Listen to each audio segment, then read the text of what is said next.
मैं परिंदा बेसब्र था उड़ा जो दर बदर कोई मुझको यूं मिला है जैसे बंजारे को घर नए मौसम की सहर या सर्द में दोपहर कोई मुझको यूं मिला। তো হ্যালো পাখিরা, আসসালামু আলাইকুম। সবাই কেমন আছো বলো? আমি আজকে অনেক বেশি হ্যাপি। আর আমার ভয়েসে হয়তো আমার আনন্দটা ফুটে উঠছে, তোমরা হয়তো বুঝতে পারতেছো। মানে আমি এত বেশি খুশি, আমি কি বলবো। আমার চ্যানেলে 10K সাবস্ক্রাইবার হয়ে গেছে। এটা একসময় আমার কল্পনা ছিল।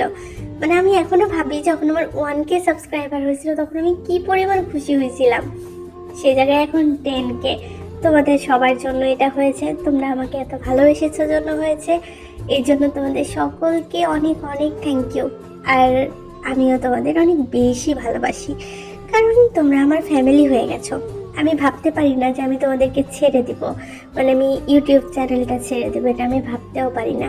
তো তোমরা এভাবে আমার পাশে থাকো, আমি আশা করি আমার ফ্যামিলিটা আরও বড় হবে। আর সব থেকে বড় কথা এই যে এই আমাদের ফ্যামিলিতে 10K হওয়ার আনন্দে আমি এখন এই মানে এই স্টোরিটা দিচ্ছি। তো এই স্টোরিটা আমি আশা করছি তোমাদের ভালো লাগবে। আর যেহেতু 10K সাবস্ক্রাইবার, সো সেই হিসেবে ভিউটা তোমরা একটু বাড়াও প্লিজ। মানে ভিউ অনেক বেশি কম হয়ে যায়, এটা মানে কেমন একটা লাগে। আমার এতগুলো সাবস্ক্রাইবার অথচ আমার ভিউ আসে না। তো তোমরা যারা পরিচিত আছে শেয়ার করো, আর তোমরা বেশি বেশি দেখো। অনেক বেশি কথা বলে ফেলেছি, চলো শুরু করি। জানালার কাছে স্টাডি টেবিলের পাশে চেয়ার টেনে বসে তার নিজস্ব ডায়েরিতে কিছু লিখে যাচ্ছে এক কিশোরী। লেখার মাঝে মাঝে তার লাল রক্তিম অধর কেঁপে কেঁপে উঠছে, চোখ দিয়ে ফোঁটায় ফোঁটায় অশ্রুকণা গড়িয়ে পড়ে ভিজিয়ে দিচ্ছে তার ডায়েরির সূক্ষ্ম পাতাগুলি, যেদিকে নেই তার কোনো হেলদোল।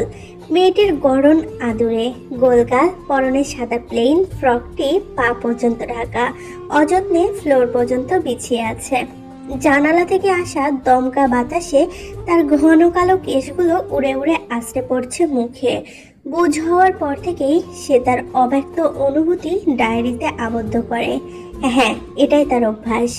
ডায়েরির একটা সুন্দর আরবি নামও রাখা হয়েছে, জামিলিয়া, যার অর্থ সহপাঠী, তার একাকিত্বের সঙ্গী। ছোট থেকেই সে বড় হয়েছে কঠোর এক পরিবারে, যেখানে তার প্রতি আরোপিত ছিল কঠোরতা। এসব নিয়মেই তার বেড়ে ওঠা।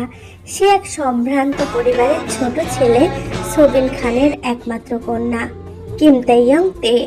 তাদের বংশের যশ খ্যাতি পুরো এলাকা জুড়ে। স্বভাবগতভাবে মেয়েটা বয়সের তুলনায় অনেকটাই শান্ত। তার ভেতরেও আছে চাঞ্চলতা, কিন্তু তা সকলের অগোচরে চাপায় থেকে যায়। সবেমাত্র ক্লাস 9-এ উঠেছে, বয়স তার 15-তে গড়ালো কিছুদিন আগেই। তার পরিবার ধার্মিক দিক থেকে অনেক স্ট্রিক্ট। বাড়ির নিয়ম এটাই, সকলে 5 ওয়াক্ত নামাজ সময় মতো আদায় করবে এবং কোরআন তেলাওয়াত করবে সময় করে, হাজার ব্যস্ততার চাপ থাকুক না কেন। বাড়ির মেয়েদের বাহিরে গেলে পর্দা বাধ্যতামূলক। তে অত্যন্ত ধর্মপরায়ণ একটা মেয়ে। সে সব সময় 5 ওয়াক্ত নামাজ সময় মতো আদায় করবে, সাথে রোজ রাতে ঘুমানোর আগে কোরআন থেকে একটা করে তাফসির শিখবে। রাতে বিছানায় যাওয়ার পূর্বে তার অভ্যাস বারান্দার দোলনায় বসে সূরা মুলুক পড়ে তারপরে ঘুমানো। বরাবরের মতোই তার তেলাওয়াতের সুর অত্যন্ত সুমধুর। সে প্রতিনিয়ত নিজেকে আরও ইমপ্রুভ করার চেষ্টা করে। প্রত্যেকটা দিনের মতো এত এত নিয়ামতের বিনিময়ে তার রবের শুকরিয়া আদায় করে সে। বাড়ির বড় ছেলে নামজুন খান, যাকে সবাই বিজ্ঞের ন্যায় সম্মান করে। তিনি সম্ভবত বাড়ির সকল বিষয়ে সিদ্ধান্ত নিয়ে থাকেন। নামজুন, লিমিনহু আর সোবিন, এই 3 ভাই তাদের স্ত্রী সন্তানদের নিয়েই গড়ে তুলেছে তার যত্নের খান পরিবার। 3 ভাইয়ের মাঝে তাদের একজন বোনও রয়েছে, যার নাম লুসি, যিনি স্বামীর সাথে দেশের বাইরে অবস্থান করছেন। প্রায়শই তাদের ফোনে কথা হয়। যেখানে সকলে নামজুন খানের কথা মান্য করে চলে, সেখানে তাকে মেনে চলে না তার নিজেরই স্বয়ং সম্পূর্ণ পুত্র সন্তান জিয়ন জাংকুক খান। বাড়িতে সবার জন্য বরাদ্দকৃত নিয়ম থাকলেও তার জন্য ছিল না নিয়মের কোনো কঠোরতা। বাড়ির প্রথম সন্তান আর প্রথম পুত্র সন্তান বলে তাকে যথেষ্ট পরিমাণে সাথ দেওয়া হয়েছে। যা চাইতো মুহূর্তে তা হাজির হতো, যার ফলে ছেলেটা স্বভাবগতভাবে হয়ে উঠেছে বিগ্রানো, জেদি, বেপরোয়া, রকচটা আর ঘাটতারা। তবুও সকলের চোখের মনি সে, তাদের সিংহাসনের উত্তরাধিকারী রাজপুত্র বলে কথা। খান পরিবারের সচরাচর পুত্র সন্তানের প্রাধান্য বেশি কন্যা সন্তানের তুলনায়। এটাই তের জন্য কাল হয়ে দাঁড়িয়েছে। এই চিন্তাধারা শুধু নামজনের, বাকি সবার চিন্তাধারা কন্যা হোক বা পুত্র, দুটোই তাদের কাছে সমান। তার উপর জাংকুক ছোট থেকে ফার্স্ট ক্লাস স্টুডেন্ট হিসেবে ছিল। ভালো মার্কসের কারণে জাংকুক শিক্ষকদের কাছেও গৌরবের কারণ। কিন্তু প্রায়শই জাংকুকের নামে মারামারি আর নিয়মভঙ্গের বিচার আসতো। তবে ভালো মার্কসের জন্য আর সম্ভ্রান্ত পরিবারের সন্তান হওয়াতে তাকে কখনোই পানিশড করা হতো না। শিক্ষকরাও ছাপিয়ে যেত তার অন্যায়। খান পরিবারের পুরুষেরা গণ্যমান্য সকল ব্যবসায়ী এবং আধুনিক যুগের জ্ঞানের উপস্থিতি থাকা সত্ত্বেও নামজুন সেই পূর্বের প্রবাদ বাক্যেই বিশ্বাসী যে সোনার আংটি বাঁকা হলেও ভালো। তার সকল বিষয়ে জ্ঞান যুক্তিযত হলেও এই একটা বিষয়ে তার জ্ঞান বিকৃত ছিল। খান পরিবারের ব্যবসায়িক ক্ষমতা তখন দেশ ছাড়িয়ে বাহিরের দেশগুলোতে বিস্তৃত। আমেরিকা, রাশিয়া, ফ্রান্স এবং ইতালি সহ আরও বিভিন্ন দেশগুলোতে তাদের নিজস্ব ব্যবসায়িক প্রতিষ্ঠানের ব্রাঞ্চ রয়েছে। জাংকুকের বয়স এবার 24-এ গড়ালো। অন্যদের বিপরীতে ধার্মিক দিক থেকেও সে ছিল তেমনই বেপরোয়া। সবসময় বন্ধুদের সাথে সময় কাটাতে সে বেশি পছন্দ করত। বাসায় তাকে পাওয়াই যেত না, মানত না কারোর কথা, মানত না কারোর বারণ। বন্ধুদের সাথে কার ড্রিফটিং, বাইক রেসিং সহ আরও ডেঞ্জারাস অ্যাক্টিভিটিসের সাথে সম্পৃক্ত সে। এইসব গেমে সে দক্ষ, তাকে কেউ হারাতে পারে না। প্রত্যেকবারই জাংকুক বিজয় ছিনিয়ে নেয়, আর তা উদযাপন করে নাইট ক্লাবে ড্রিঙ্কস করে বন্ধুদের সাথে। কারণ হার তার ডিকশনারিতে নেই, উইন হওয়াই তার ধাস। শুরু থেকে অসম্ভবের প্রতি ছিল তার ঝোঁক। আরও একটা শখ আছে তার, রকস্টার হওয়া। তার গানের গলা আসলেই অনেক মুগ্ধকর। ভার্সিটিতে সে তার জন্য অনেক ফেমাসও। মেয়েরা তার জন্য লাইন লেগে থাকে, শুধু গানের গলার জন্যই না, তার দৈহিক গঠন এবং আকর্ষণীয় লুকস তার অন্যতম কারণ। জাংকুকের উচ্চতা 6 ফুট, গায়ের রং হলুদ ফর্সা, ঠিক তার মায়ের রং পেয়েছে। জিম করা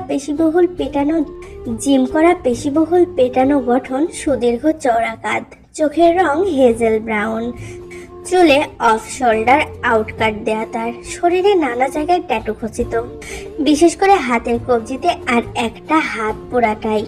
হাতে খচিত ইগলের ট্যাটুটা তার রয়্যালিটি বহন করে। সৌন্দর্যের কমতি তার মধ্যে অনুপস্থিত। যে কোনো মেয়ে বাধ্য এই বেপরোয়া পুরুষটির বাহ্যিক সৌন্দর্যে বা তার ব্যক্তিত্বের প্রেমে পড়তে। এত মেয়ে তার জন্য পাগল থাকা সত্ত্বেও আজও কোনো অজানা কারণে কাউকে পাত্তা দেয় না সে। অন্যদিকে বাড়ির মেজ ভাইয়ের ছেলে লি মিনহু, তার 2টি সন্তান, বোগম আর ন্যান্সি। বোগমের বয়স এখন 23। সে জাংকুকের তুলনায় মাত্র 1 বছরের ছোট। শীঘ্রই কিছু বছরের ব্যবধানে সে তার ভার্সিটি শেষ করে বাপ চাচার অফিসে জয়েন করবে। কারণ ব্যবসার বিস্তৃতির কারণে তাদের এত ডিল সামলানো মুশকিল হয়ে যায়। অন্যদিকে জাংকুক গা ছাড়া ভাব, সে তো চলে তার নিজের ধাসে। বাপ চাচার ব্যবসার তার কোনো ইন্টারেস্ট নেই। বোগম সম্পূর্ণ জাংকুকের বিপরীত। সে নামাজ কখনো মিস দেয় না, পরিবারের নিয়ম নীতি মেনে চলে। ছোটবেলায় বোগমের সাথে তের বিয়ে ঠিক করে রেখেছে নামজুন খান। বলা হয়েছে তের পড়ালেখা শেষ হলেই তাদের বিয়ে দেওয়া হবে। এটা বাড়ির সকলেই জানে।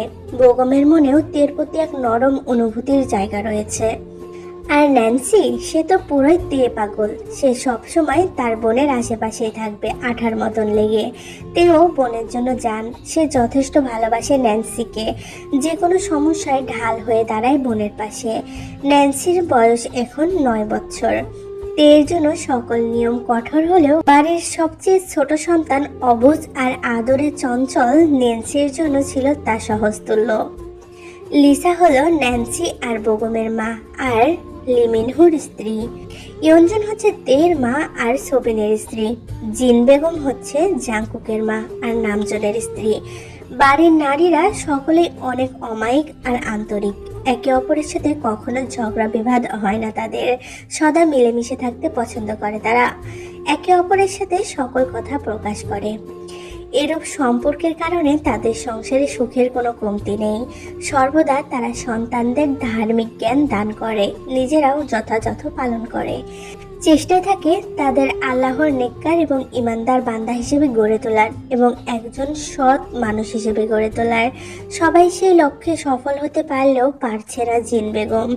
তিনি চেষ্টা করতে করতে ক্লান্ত প্রায়, পারছে না কোনো পিছু টানে ফেলে শুধরাতে ছেলেটাকে। মনে হয় যেন দিন দিন আরো হাতের বাইরে চলে যাচ্ছে জাংকুক। চারিপাশে ঝাঁকে ঝাঁকে উত্তেজিত চিৎকারের আওয়াজ হাওয়ায় ভেসে আসছে বারবার। চিৎকারগুলো যেন কমছেই না, বরং থেকে থেকে সময়ের ব্যবধানে ক্রমশ সেটা জোরালো হচ্ছে। সকলের মুখে একটা নামেরই ধ্বনি, আর তা হলো জাংকুক। সামনে তাকালেই বোঝা যাচ্ছে শীঘ্রই এখানে একটা বাইক রেস শুরু হতে যাচ্ছে। জায়গাটা পাহাড়ি, রাস্তাগুলো রেসিং এর জন্য সম্পূর্ণ ঝুঁকিপূর্ণ। কিন্তু মনে হচ্ছে আজকের প্রতিযোগীরা থামার নয়, তারা আজ দমার জন্য মাঠে নামেনি। সবার চোখে এক আগন্তুককে দেখার কৌতূহল। অবশেষে তাদের অপেক্ষার ইতি টেনে সেই কাঙ্ক্ষিত ব্যক্তি উপস্থিত হলো। মুহূর্তে সবার নজর কাড়ল সে। রেসিং ট্র্যাকে পৌঁছে নিজের ব্র্যান্ডেড বাইকের পজিশন ঠিক করে বসলো জাংকুক। তার গায়ে ব্ল্যাক রেসিং লেদার জ্যাকেট আর একই রঙের ফিটিং লেদার প্যান্ট, হাতে পায়ে সেফটি প্যাডস পরা। মাথার চুলগুলো হাতের সাহায্যে ব্যাক ব্রাশ করে কপালে পড়ে থাকা এলোমেলো চুলগুলোকে উপরে তুলে নিজের মতো করে হেলমেট মাথায় পরে নিল সে। হালকা ঝুঁকে গ্লাভস পরা হাত দুটো মুষ্টিবদ্ধভাবে বাইকের হ্যান্ডেল ধরলো। রেস ইতিমধ্যেই শুরু হয়ে যাবে। তার বিপক্ষে আজ রেসিংয়ে নেমেছে কাই।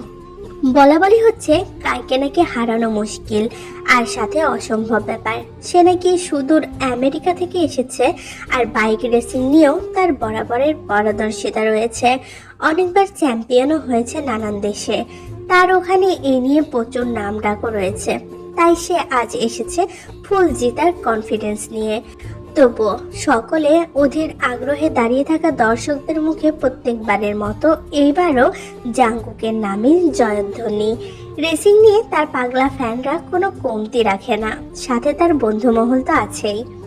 ইয়োনো, রোজ, জেহপ আর সুগাও দাঁড়িয়ে থাকা দর্শকদের মধ্যে সমান তালে চেয়ার করে যাচ্ছে জাংকুকের নামে। জাংকুকও কোনো অংশে কম যায় না। সেদিকে একবার তাকিয়ে কায়ের দিকে ফিরে ঠান্ডা এক ইশারায় হুমকিতে বুঝিয়ে দিল যে জয় তারই, এবারও তারই হবে। কাই তার বাইকে বসে নিজ পজিশন ঠিক করে নিয়ে দ্বিতীয়বারের মতো জাংকুকের দিকে তাকাতেই জাংকুক চোখ মেরে হেলমেটের কাছ নামিয়ে মুখে আওড়ালো। ঠোঁটের কোণে ছিল এক বক্র হাসি, যা কায়ের কানে ঠান্ডা হলেও তীক্ষ্ণ আর ধারালো শোনালো। কিন্তু সে পরোয়া করলো না, কারণ তার নিজস্ব ধাস রয়েছে।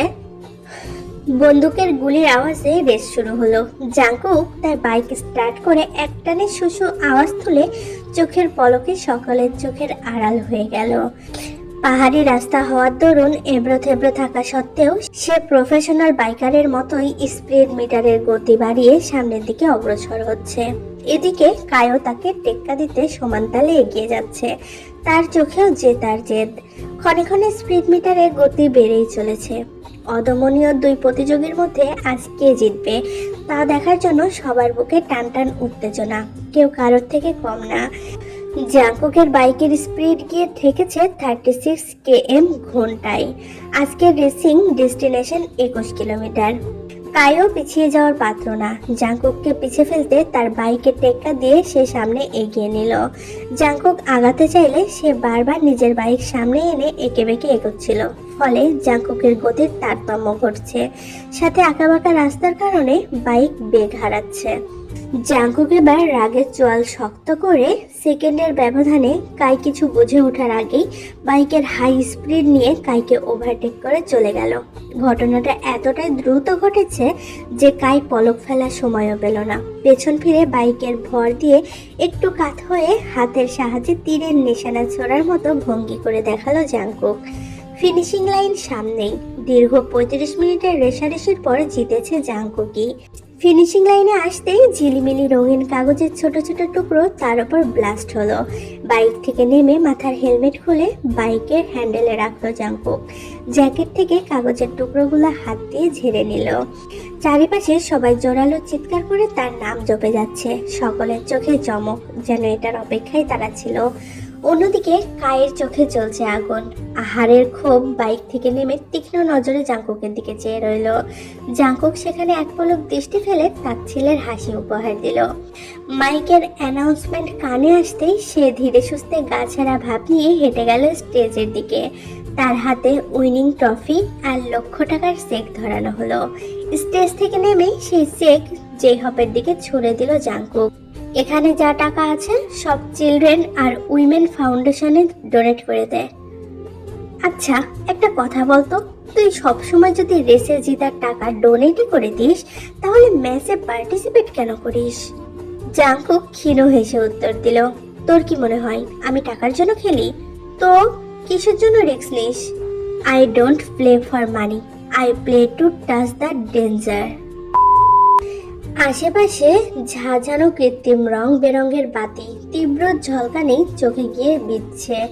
যুবক যুবতীরা মিলেমিশে একাকার হয়ে ডান্স ফ্লোরে নেমে ড্রিঙ্কস করছে, অথবা কেউ কেউ আপত্তিকরভাবে নৃত্যরত অবস্থায়। সকলের হাতে একটি করে গ্লাস ধরা, আর তাতে অ্যালকোহল, যা তারা কিছুক্ষণ পর পর মুখে নিচ্ছে। উচ্ছৃঙ্খল একটা পরিবেশ। সম্ভবত জায়গাটা নাইট ক্লাব। পাশেই বার স্টলে বসে জাংকুক বন্ধুদের সাথে ড্রিঙ্কস করছে, যেন আশেপাশের কোনো কিছুতেই তার দৃষ্টি আকর্ষণ করতে পারছে না। আজকের নাইট ক্লাবের মূল আকর্ষণ জাংকুক। সবার মুখে একটাই কথা, আজকেও জাংকুক বাইক রেসিংয়ে দুর্দান্তভাবে জিতেছে।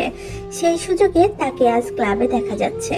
তার বাম পাশে টুলসে বসা ইয়োনো আর রোজ ওদের কলেজ লাইফ থেকেই হুক আপ হয়ে আছে, আর ডান পাশে সুগা আর জেহপ, যারা কিনা এখনো সিঙ্গেল।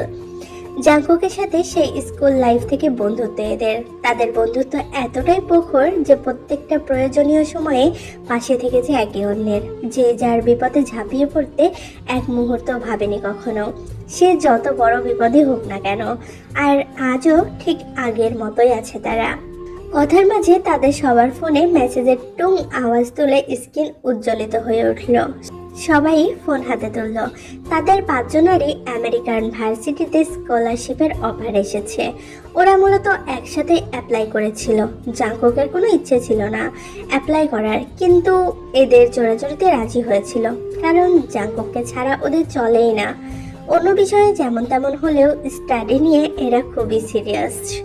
শুরু থেকে ভালো স্টুডেন্ট থাকার দরুন সকলেই চান্স পেয়ে গেছে। সুগা উচ্ছ্বাস নিয়ে বলে, আই নিড ইট, আগে থেকেই জানতাম এটা হবে। ইয়োনো তার চোখে মুখে চুমুক এনে বলে, আমার আগে থেকেই ইচ্ছে ছিল গ্র্যাজুয়েশনটা অ্যাব্রোডে গিয়ে কমপ্লিট করা। আমারও দোস্ত। হ্যাঁ, আমিও আছি। It would be fun, right? জাংকুকের ভাবভঙ্গি স্বাভাবিক। I am not sure. সবাই বিস্ময়ে একসাথে বলে ওঠে, ওয়াই? আমি আগেও বলেছিলাম আমি নিশ্চিত না। দেখ দোস্ত, এমন বলিস না, আমরা তোকে রেখে যাব না। ছোট থেকে যেখানে থেকেছি একসাথে থেকেছি, আর এখন তুই এভাবে বলছিস? জাংকুক সময় নিয়ে বলে, আমাকে একটু ভাবতে হবে, সময় দে। ইয়োনো এগিয়ে এসে তার আঙুল তাক করে বলে, কাল পর্যন্ত সময় দিচ্ছি, এর বেশি না।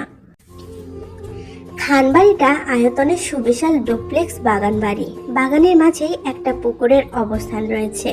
দীর্ঘ জায়গা জুড়ে তাতে ভেসে আছে কিছু পদ্ম ফুল। তাদের বাগানে নানান রং বেরঙের ফুলের বাহার। রাতে জোনাকি পোকা ঝাঁক এসে আরো আলোতে মুখরিত করে তুলছে সেই দৃশ্য। বাগানটা তেল যত্নের, অনেক পছন্দের ওই ফুলগুলো। বিকেলে মালির সাথে সেও যত্ন নিয়ে থাকে ফুলগুলোর, পানি দেয় গাছে। তার ভালো লাগার জায়গা বলতে এই বাগানটি। কক্ষের বারান্দা থেকে সেদিকেই তাকিয়ে আছে তে। তার কক্ষের বারান্দা দিয়ে স্পষ্ট বাগানটা দেখা যায়। ঘড়ির কাঁটায় রাত হয়তো 1টা বাজে। তের চোখে ঘুম নেই।